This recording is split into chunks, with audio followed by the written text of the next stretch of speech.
This gives me goosebumps. Yes, we are proud of our country. Yes, it is a day when we celebrated our freedom from the British rule. Many people sacrificed their lives in the freedom struggle. Can you tell us more about the freedom struggle?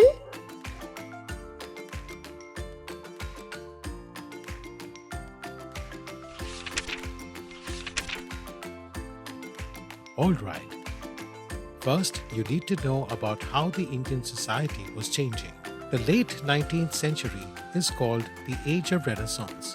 There were many social reformers who were working to make the Indian society better. Can you tell us about some of these reformers? Through Ishwar Chandra Vidyasagar's efforts, widow remarriage got legalized. He also got child marriage and polygamy restricted. He founded dozens of schools, especially for girls. Raja Ram Mohan Roy, the founder of the Brahmo Samaj, is considered as the father of Indian Renaissance. He opposed the caste system, idol worship, and with the effort of Lord Bentinck, he ended the system of sati. Dad, what is sati? Sati was an inhuman practice where a widow was forced to self-immolate on her husband's funeral pyre. Oh, that sounds really inhuman. I'm glad that our social reformers made efforts to the end of the harmful practices. Yes, they were courageous enough to fight for the right thing. Dayanand Saraswati was another reformer. He founded the Arya Samaj in 1875 to revive Hinduism or Vedic principles. He also opposed the caste system and idol worship. And then there was Swami Vivekananda, a pupil of Sri Ramakrishna Paramhansa. He founded the Ramakrishna Mission by the name of his guru and traveled all over the world, teaching people to seek knowledge and give up superstitions. It sounds like they all wanted to make society better for everyone. Yes, their efforts not only reformed the society for good, but also created a feeling of nationalism among the Indians. People began to hold meetings in different parts of the country to draw the attention of the British rulers to their problems. Indians started publishing their views and ideas in newspapers, and many organizations and associations were started by the educated people of the society. Dad, I have heard that Mahatma Gandhi worked as an advocate in South Africa. How did he become an important figure in the freedom struggle?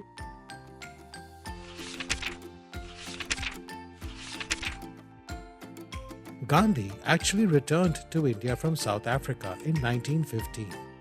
Soon after his return, Gandhiji became a leader in India's freedom struggle. He spoke out against untouchability, the caste system, and liquor consumption. He condemned British oppression and emphasized the power of non-violence, ahimsa. His method of peaceful resistance was known as Satyagraha. What was the Rowlatt Act? The Rowlatt Act was passed by the British government in 1919. According to this act, anyone could be arrested by the British government without a trial. Gandhiji started the Satyagraha movement against this unjust law. Gandhiji's approach showed the power of non-violence and peaceful protest. It inspired many and became a cornerstone of the Indian freedom struggle. I can't imagine how difficult that must have been. It was very difficult. The British rule became more exploitative over time. A tragic event took place at Jallianwala Bagh in Amritsar. On 13th April 1919, the day of Baisakhi, a few thousand people assembled at Jallianwala Bagh for a peaceful public meeting. The park had only one exit. On General Dyer's orders, the policemen blocked that exit and opened fire. Thousands of people were killed and many more injured. That's horrible. How did people react to that? It was a turning point. People were outraged and it fueled the freedom movement even more. In 1920, the non-cooperation movement was started. This was the first big movement led by Gandhiji.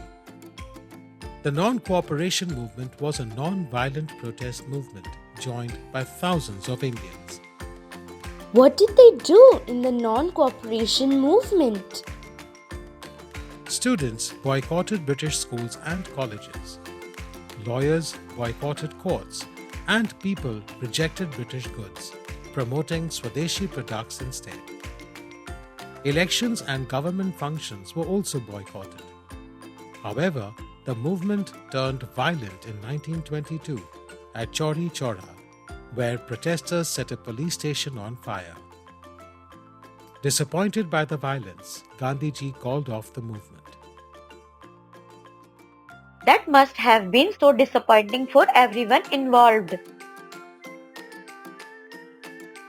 Yes, several revolutionaries, including Bhagat Singh, Chandrasekhar Azad, Jatin Das, Surya Sen, Binoy, Badal, and Dinesh were especially disappointed.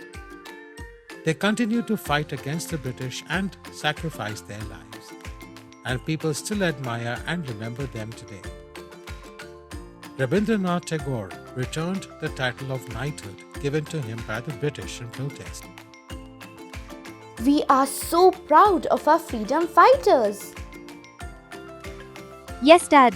What happened after this? In 1928, the British appointed the Simon Commission to propose reforms, but it was boycotted as it had no Indian members. While protesting it, Lala Lajpat Rai was injured in a lathi charge and died soon after. That must have made people even more determined to fight for freedom. Absolutely. It further fueled the desire for independence and demonstrated the need for Indians to have a say in their own governance. Under the leadership of Gandhiji, the Civil Disobedience Movement started in 1930. Other notable leaders of the movement included Dr. Rajendra Prasad, Sardar Vallabhbhai Patel, Maulana Abul Kalam Azad, Sarojini Naidu, and Jawaharlal Nehru. One of the major grievances was the British imposed tax on salt. To protest this, Gandhiji led a movement to produce salt without paying tax. How did they protest the salt tax? The Dandi March in March 1930 marked the start of the Civil Disobedience Movement. Gandhiji and 78 followers marched to Dandi, where he broke the salt law by picking salt, sparking widespread protests.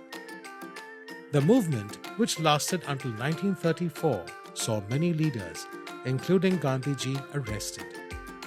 It demonstrated the power of non-violent resistance and united Indians in the fight for independence. Later, in 1942, Gandhiji launched the Quit India movement, urging people to do or die for freedom. Did this movement had a big impact? Absolutely. The Quit India movement intensified the struggle for independence.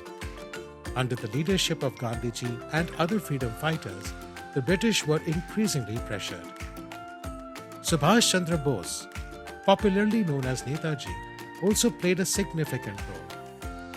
He organized the Indian National Army, or Azad Hind Fauj, in 1942, fighting bravely against the British forces. Subhash Chandra Bose was a great leader, right? He raised the slogans like Jai Hind and Dilli Chalo, right? Yes, his efforts inspired many people. The Azad Hind Fauj fought courageously in northeast India and Burma. After the end of the Second World War, the British had no option but to consider leaving India. This led to the Shimla Conference in 1945, which provided provincial autonomy to India and initiated talks for transferring power. So, when did India finally gain independence? In 1946, the interim government was formed, making provisions for separate nations, India and Pakistan. On 15 August 1947, India became independent, and Governor General Lord Mountbatten declared India and Pakistan as two sovereign nations. After gaining independence, a new constitution was framed and launched on January 26, 1950. India became the world's largest democracy. Dr. Rajendra Prasad became the first President of India and Jawaharlal Nehru became the first Prime Minister. It's incredible how much effort and sacrifice went into achieving our freedom. It truly is, and it's essential for us to remember and honor these sacrifices. Their efforts laid the foundation for the democratic and free nation we live in today. Thanks for sharing all this with us, Dad. It makes me feel proud of our history and the people who fought for our freedom. Yes, me too. It's a reminder of how important it is to stand up for what's right. Exactly. Now, let us listen to the Prime Minister address the nation.